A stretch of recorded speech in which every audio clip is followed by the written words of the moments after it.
we got his little brother who was only like 6, 7, and we hoisted him in the window and told him go open the front door. We just ran in, took everything we thought was worth it.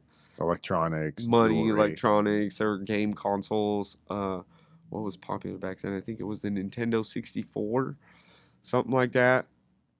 Yeah, a bunch of stuff. We ended up finding a box full of jewelry, and it also had a bunch of cash in it.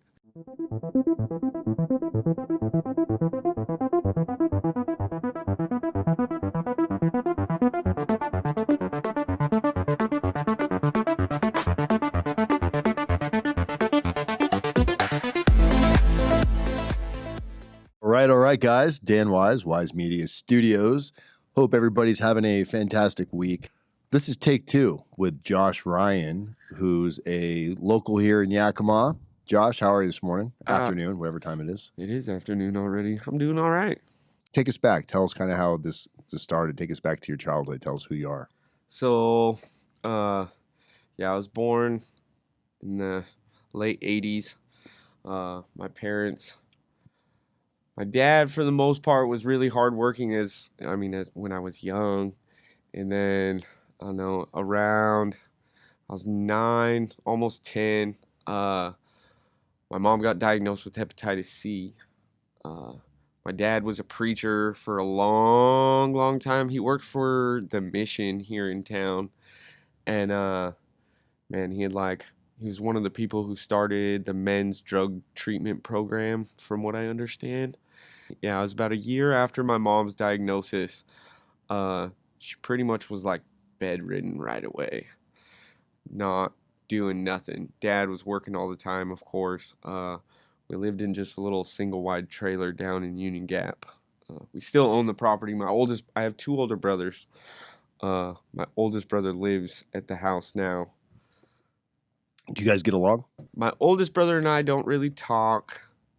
I'm not going to say we don't get along.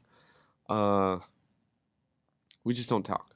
Okay. And then my middle brother, he works hard a lot. And he's got 2 kids. He's married. So he's just busy. We try to communicate, and it always kind of fall off, but we still talk every now and then. He's doing good. I can go by there whenever I wanted to. If I needed anything, I could call him, kind of thing. But yeah, I work a lot. He works a lot. We got kids, busy lives. Right. Sad, but that's how it goes, I guess. But yeah, my mom got diagnosed with hepatitis C when I was really young, and we never were well off. I mean, I guess you could say me and my brothers always had stuff paid for the most part. I grew up as a hockey player as well, which is kind of an expensive sport if people don't know. Like, it takes a lot. You're always changing gear, especially at a young age, and it's expensive gear. So, and I was with my dad a lot through that because hockey was his passion, and it eventually became mine. Even as a young kid, I'm still passionate about hockey today. But yeah, after my mom got diagnosed with the hepatitis C, my dad started having to pay all the bills by himself, kind of thing, work by himself type of stuff. And I guess one day they were doing an intake at the mission, and he found a bag of dope on somebody they were bringing in and ended up relapsing. I never knew that he was an addict of any kind before that. Like, I was still young, maybe 10 years old. The mission, Union Gospel Mission? Yeah. Okay, so the Union Gospel Mission here in town. Eventually, it just started spiraling out of control. Like, you could just tell.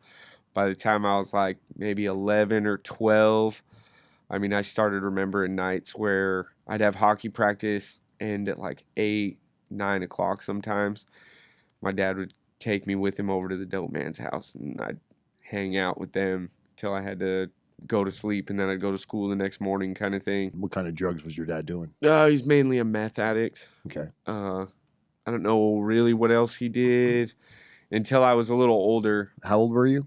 As far back as I can remember, that stuff started happening when I was about 11 years old. Do you have memories of like him using the drugs there, or you were just there, they'd go into the room? Yeah, I never actually saw never saw any of it happen. It was just eventually I just knew.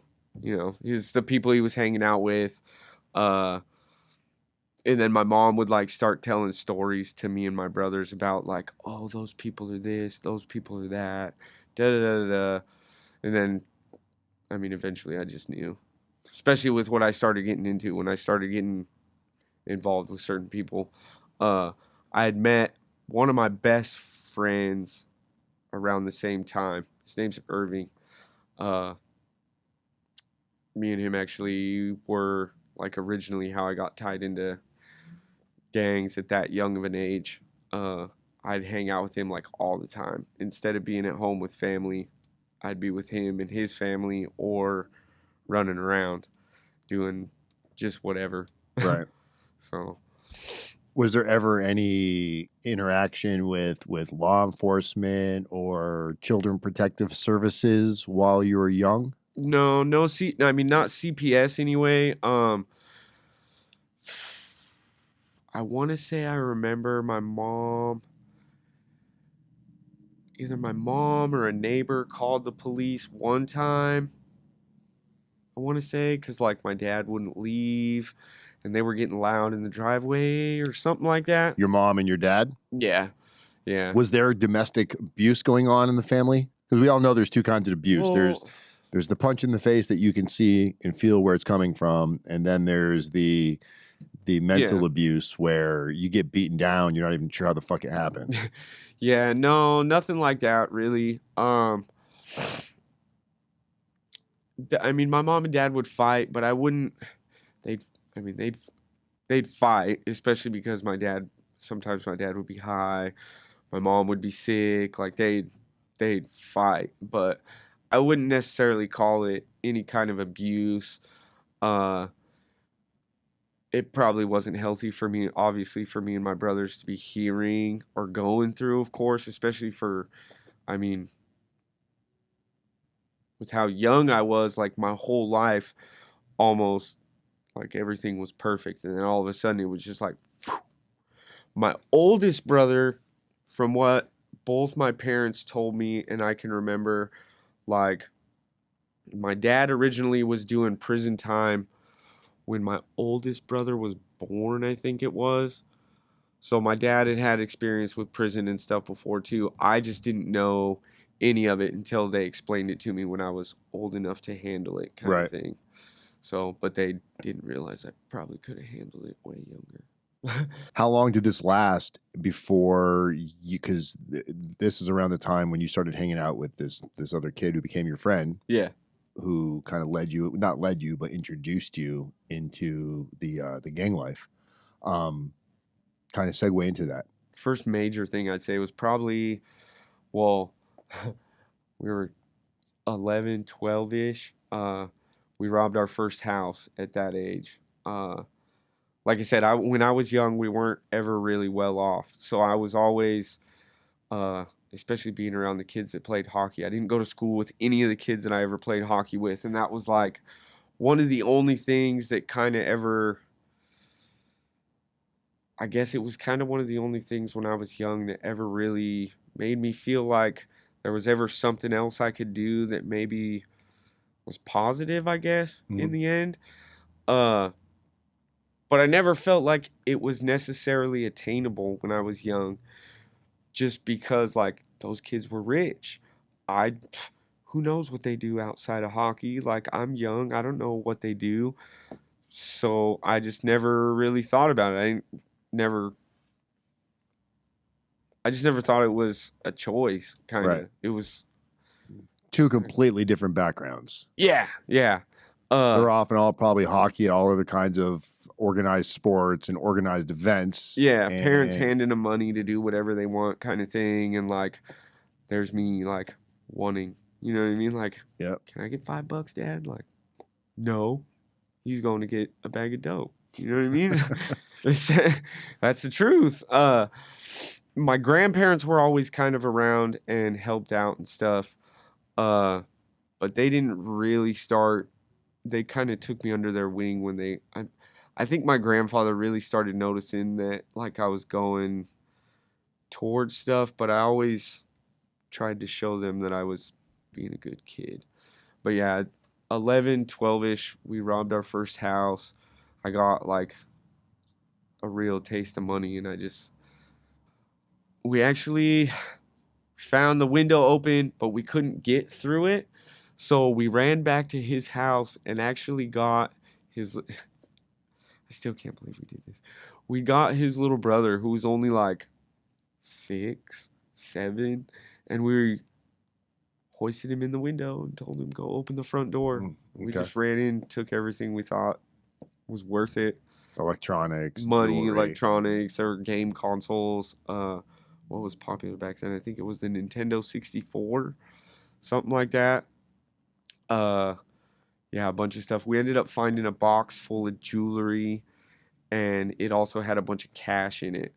And that's kind of, uh, he ended up telling me, he was like, I know how we can make money. So we went to one of his cousins, and his cousin ended up being the one that tied us into actually like the organization, I guess you could say, the gangs and everything. And that was the first time I'd ever really seen like a transaction for anything money wise or goods for drugs and stuff. Uh, Did you guys get caught? no, no, So you completely got away with it? Yeah. Did you know the people you robbed? I didn't. Okay. It was a house in his neighborhood.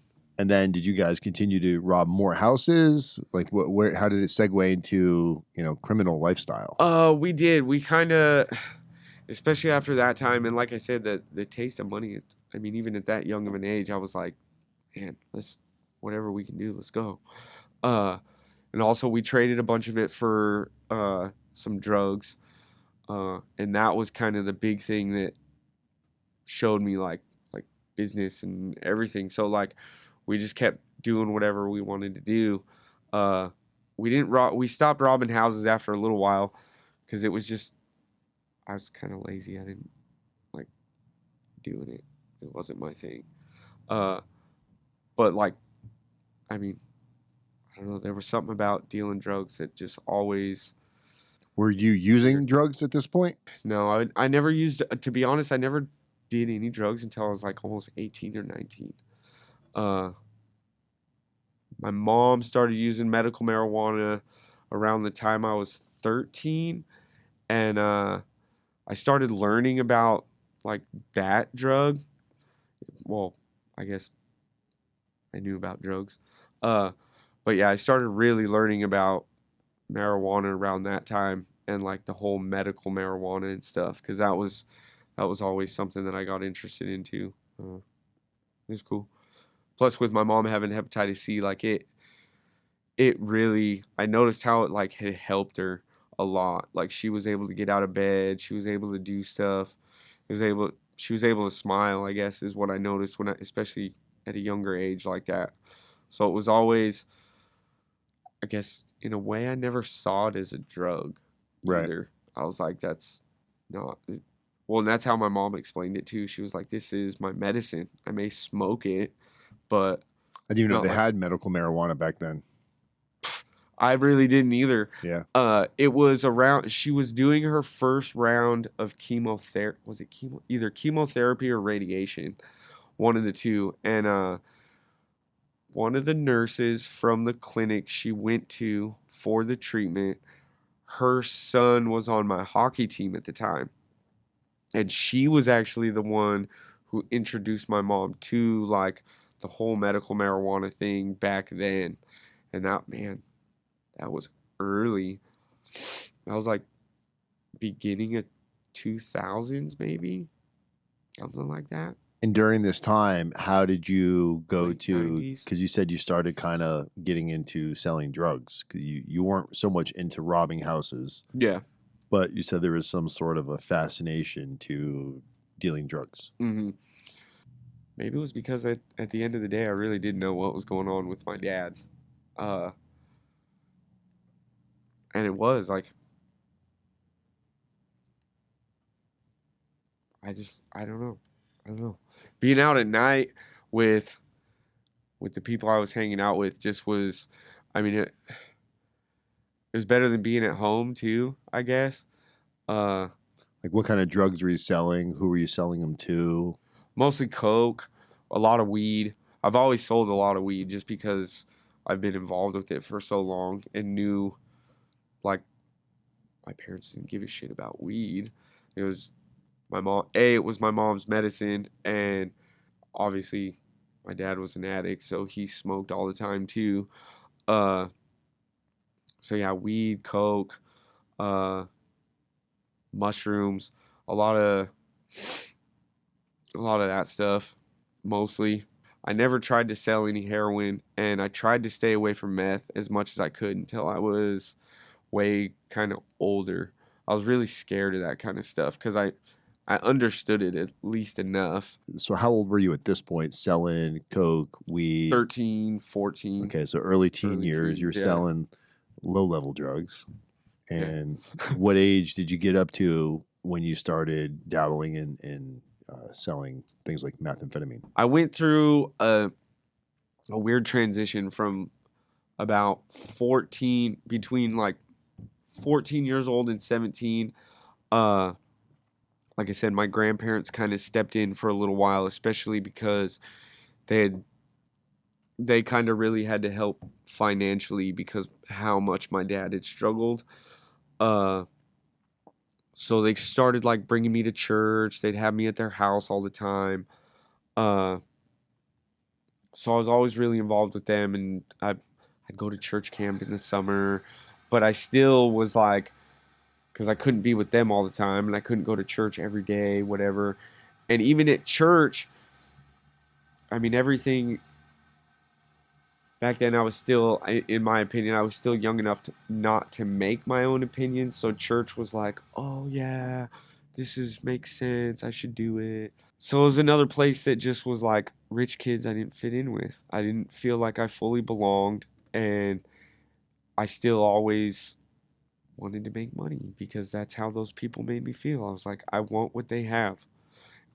That's all I, for some reason, that's all I ever fucking thought about. It was ridiculous.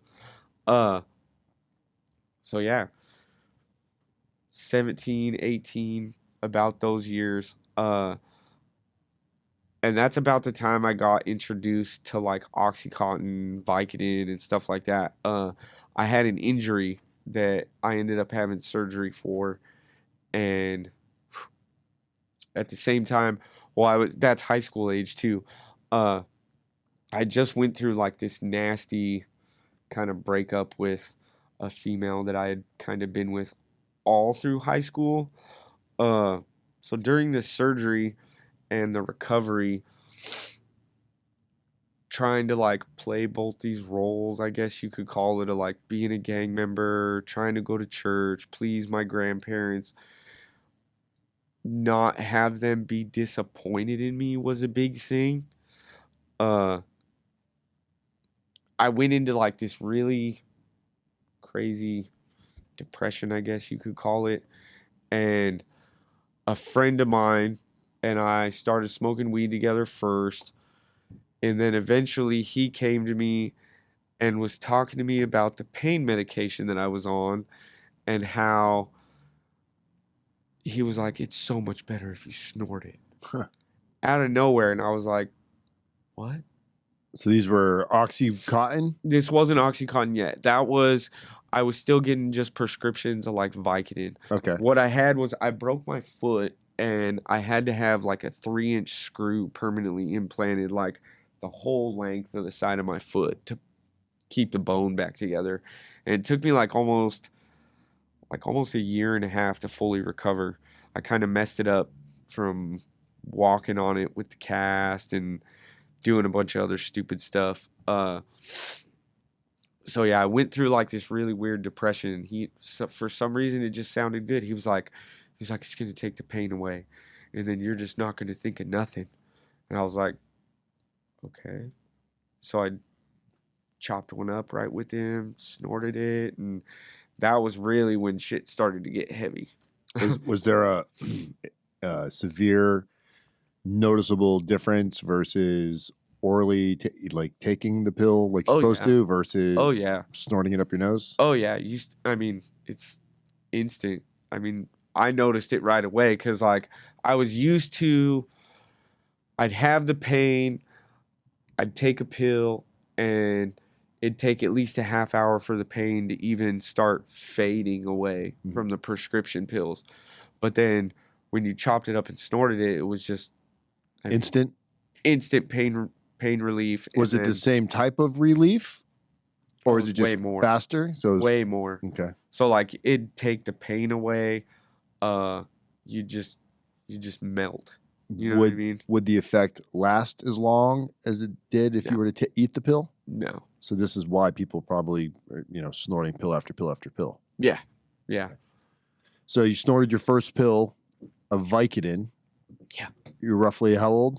17. 17. 17. And what happened next? Man, I started selling. I was still in a point where like I didn't have much money. I had dropped out of high school. Man, and all through high school I was like one of the gifted kids. Like I did well, didn't really have to study. I always had good grades, kind of shit. Didn't even really go to school much. I skipped a lot because I was out doing what I was doing. Weed sold a lot, obviously, because I was in high school. Everybody wanted to buy weed. Everybody wanted to go smoke whenever. Did everybody know you as the weed man? Yeah. It got to a point where even my parents and their friends were buying weed for me, especially when I was like older. When you look back now, Shouldn't have been happening. Not at all. Can you identify like how fucked up that is? Nothing against your parents. Who knows what their background was, but yeah, not right. When you really look back on it, like my parents ended up being, they were more like our friends. We'd always party with them. Like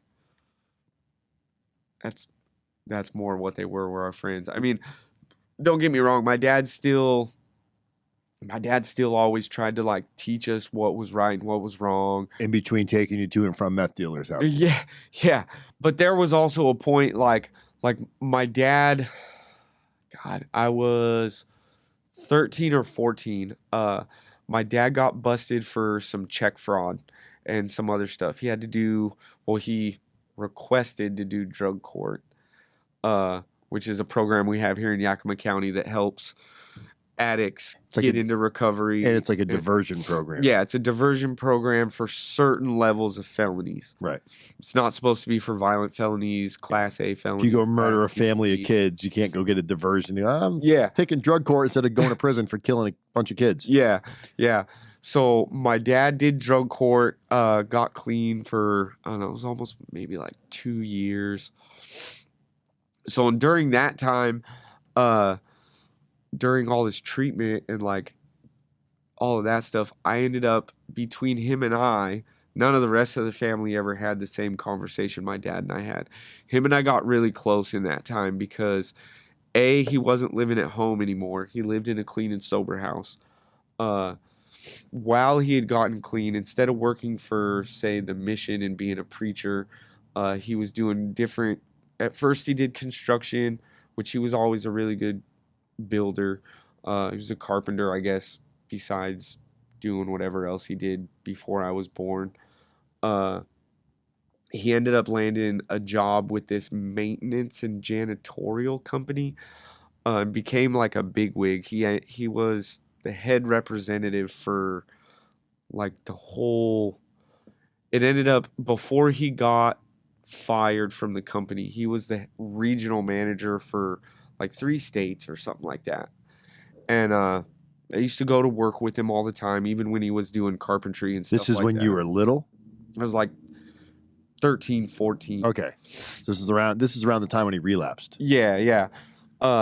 I had a conversation with him and admitted to him about how I was hanging out, selling drugs outside of like family time and everything, and I had become part of a gang. So he knew all of that stuff and started kind of indulging his story into, telling me about his background and story and what happened before I was born.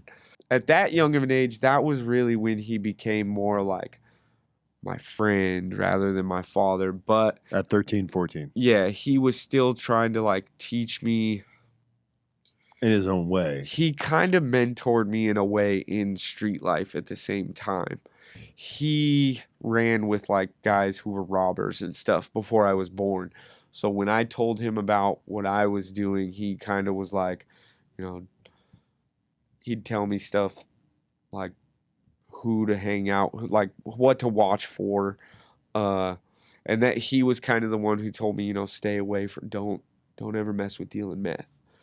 Maybe that's because he didn't want me to find out that's what he was doing. I don't know. Right. This is But before you yeah, knew he was using meth himself. before I realized that's what his drug. Yeah, because when I was that young, even when he was doing treatment, like mom and dad never actually had told me that's what he was doing ever. How did you get involved into the gang? What was that like? And what gang did you get involved into? I started getting involved with Norteños when I was around 12, 13 years old. And what was well, about 11. What was Yeah. that like? Like, what was the lifestyle like? I mean, it was family, really. At least that's what I thought. You know what I mean? My grandparents, like I said, they always tried to help, but well, I don't know. My parents and my grandparents didn't necessarily get along because my grandparents here were really stubborn. My mom wouldn't leave my father even because of his addiction. I mean, even God, they were together like 28, maybe into like the 30 something years, something like that.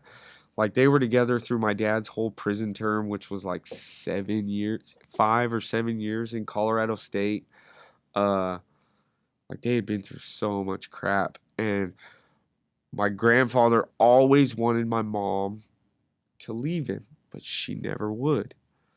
So yeah, it was always kind of a fine line between feeling like my grandparents loved us, but they always resented my father. And because of how I felt about family and always will, like there was always somewhat of a disconnect until I got older. Let's say that Right. too. So, getting involved with the gang life, did you just show up one day and you're like, "Hey, can I be in your gang?" Or is there an initiation process? Uh, I mean, typically there's things that people would have to do, I guess you could say. Um, I just spent a lot of time around certain individuals, certain people were always either with me on a day-to-day basis. And after,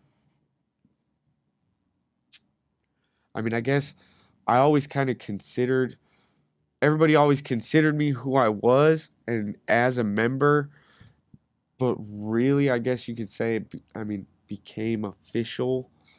I was given a blessing, however it was put.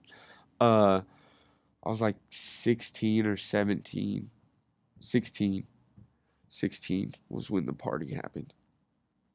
Party? No, well, it was a quinceañera. Okay. It was a quinceañera, and there was a lot of us there, Right. to say the least. So the way that the gang life would live, whether things you had to do, things you couldn't do, areas you're allowed to go, areas you couldn't go. So Yakima, man, back then it was a lot different. It's a lot different. It wasn't necessarily, oh, this neighborhood's off limits, that neighborhood's off limits. Like people, it's kind of weird to say, but like people still had respect. Like you could walk through. I lived in Union Gap. That was always considered neutral territory.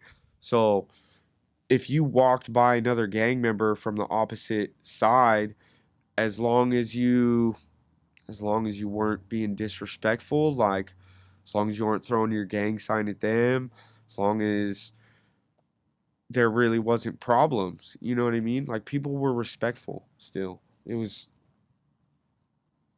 to say the least, it was easier. Easier? Yeah. And how long were you involved in this gang life? Did the stuff related to you ended up going to prison for? Was any of it gang related? So my first adult charges were gang related. Uh, I got in an incident, and after running, I was found with a bunch of drugs. Uh, there was a fight that I got accused as being a part of. Bunch of just a bunch of stuff that got ran under, and that's when officially through like the state database, I is what they call it in the prison system. That was the first time I got verified as like a real gang member to the system. So in prison, when you're labeled as a gang member or affiliated to some sort of a group, do they put you in special pods? Back then, not really. I mean, they made sure they knew who you were, and they had different areas of everything. They had just when I was that young, they had just started like officially making everything segregated that way. They hadn't originally, and I guess it was way more violent than what I experienced. And at this point, how old were you when you went in? 18. And how much time were you given? I had a 24-month sentence, but I did like 16 months altogether. Okay, 16 months on your first bid. Mm-hmm. And that was for drugs? Possession of drugs, an assault charge, felony possession of a firearm. Uh, that wasn't, they didn't have, so in the state system, they also have the right to charge you with what's called a gang enhancement. So if they can tie the charges into you being a gang member, and that's why you were You get like a committing the 2-level crime. enhancement on the guidelines. Yeah. So they didn't have enough to do that on that one, but they already had me verified as a gang member because of prior incidents. Okay. So yeah, I was already labeled, but no. So you did 16 months on a 24-month sentence, and you did that here? Yeah, in Washington. Washington, okay. I've only had criminal charges here in Washington, thankfully. So you get out of prison. Were you free and clear? Was there any kind of probation, supervised release? Nope, nothing. Free and clear on that one. And just came home, went straight back to just doing whatever I wanted to do. I didn't know no better. Was mom and dad still there? Oh yeah. That's where I released and went back to their house. Okay. Same neighborhood. But see, that was the thing. My best friend that we both grew up gangbanging together, he lived, his parents' house was just a rock's throw from my backyard. They lived in the trailer park just a road over. So when you say gang member, just to be clear, because there's we've spoken to gang members from all walks of life, from GDs, Norteños, Norteños, Latin Kings, everybody. You'll talk to some gang members that it was the gang lifestyle, like shit you'll see on TV. Then we'll talk to some other guys where they were gang banging, but it was more of like minor leagues gang banging. Not to like, No, I got you. Is that a thing, Jamie? Is there minor league gang banging? I don't know. Did we just create something here? I don't know, dog. I kind of get what you're saying. Because for you, this was like it was more about you hanging out with your best friend who was involved in that. There's shooters, and then there's the less violent that like I was a money guy. Okay. For the most part, you know what I mean? I was a money guy. Was there like collections? Like you had to go work, you had to bring in money, you had to like pay up. Was there? Oh yeah, any of the dealing that I did, obviously there was.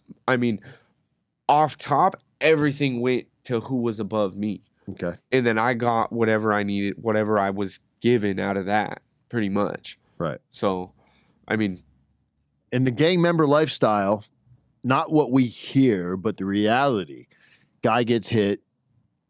How many gang members are actually rolling over on other gang members to walk away without getting slapped with extra charges?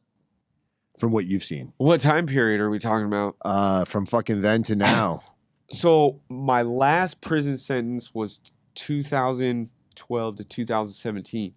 That 2012 to now, everybody's telling on everybody. And it doesn't seem to be there doesn't seem to be consequences for snitching. I guess not. Are gangs, in your opinion, slowly being dismantled? Because I know the mafia got dismantled.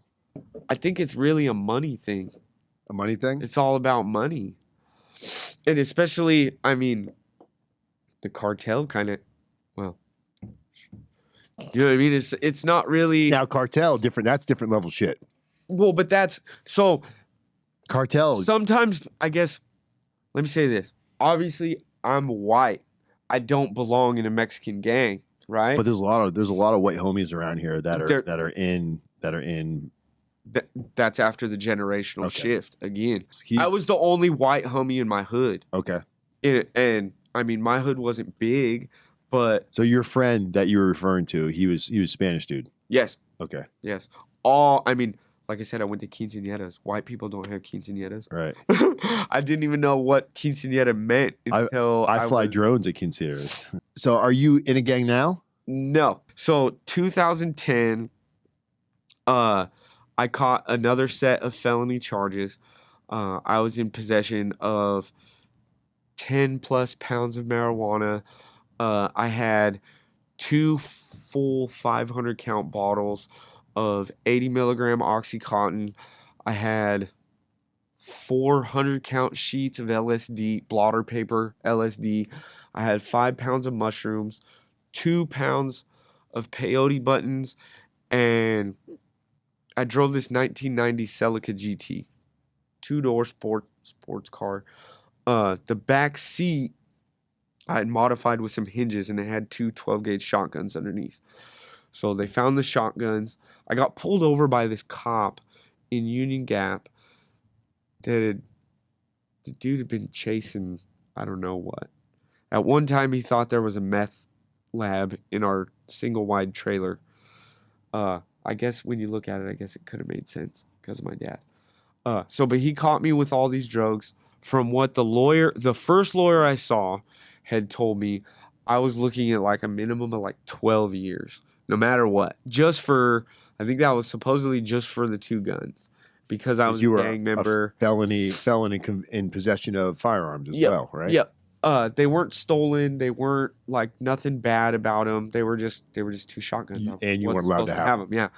Yeah. So yeah, I was looking at a lot of time.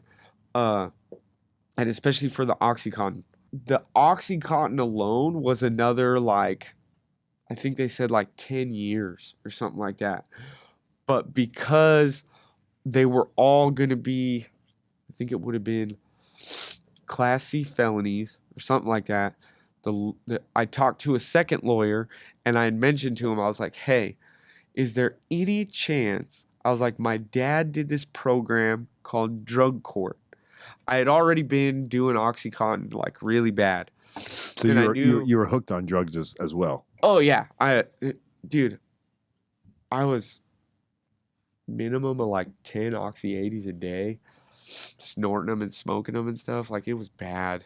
I had rolled that Celica, so I had bailed out of jail like 2 months later after this, and I was fighting to get into drug court, but I had made a run to Seattle in that Celica.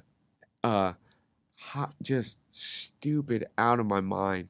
I was coming up one of the grades, and I rolled the Celica. I had just a backpack full of dope, a bunch of Oxycontin. I was so high that I literally just climbed out of the car and walked home. I was like halfway between Ellensburg and Yakima on 82. It was ridiculous. With a backpack full of drugs. Yeah. You didn't get caught on that one. No.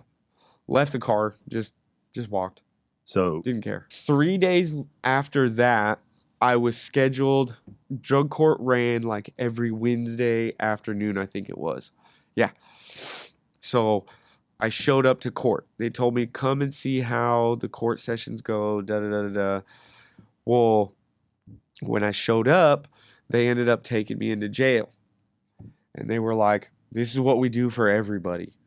So they did my intake while I was in jail in county. And then it was like, dude, like 2 months later, they sent me to Sundown. treatment center. So I And did 21 days there. was it you complete that, charges go away type deal? Yeah, that's how drug court works. You pay off a certain amount of fines for them for the program fee they call it. You do a year worth of treatment programs, including 21 days of inpatient to start, and then you got to do weekly. It was like, well, they started you out. You had to go to meetings like every single day, and then eventually they required you had to have a job or you had to go to school. They had a bunch of requirements, and you had to be able to do all of it within a year. I was on track with doing everything. I had all of my fines paid. So when I was in treatment, my 21 days at sundown, I had, prior to this, on the side of doing what I was doing, I had met a woman at I was selling drugs to people at the plasma center here in town, and one of the nurses I had kind of started seeing, she ended up getting pregnant, then disappeared after telling me it was my kid. Well, while I was in treatment, she ended up contacting me and was like, I want you to meet your daughter. So she came with this little girl. This is your daughter. Yeah, her name's Peyton. Uh, got to meet her for the first time. She was 2 years old. Uh, her and her mother stayed involved with me all through drug court.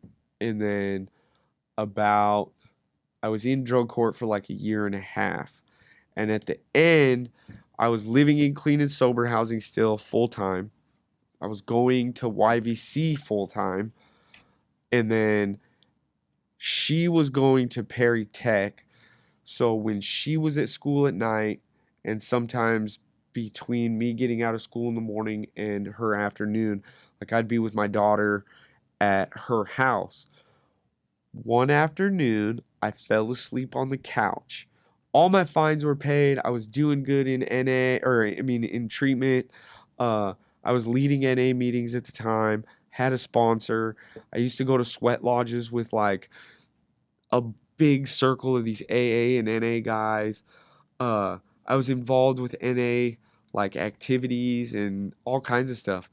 So I fell asleep, forgot that I had my I forgot to call the color line that day.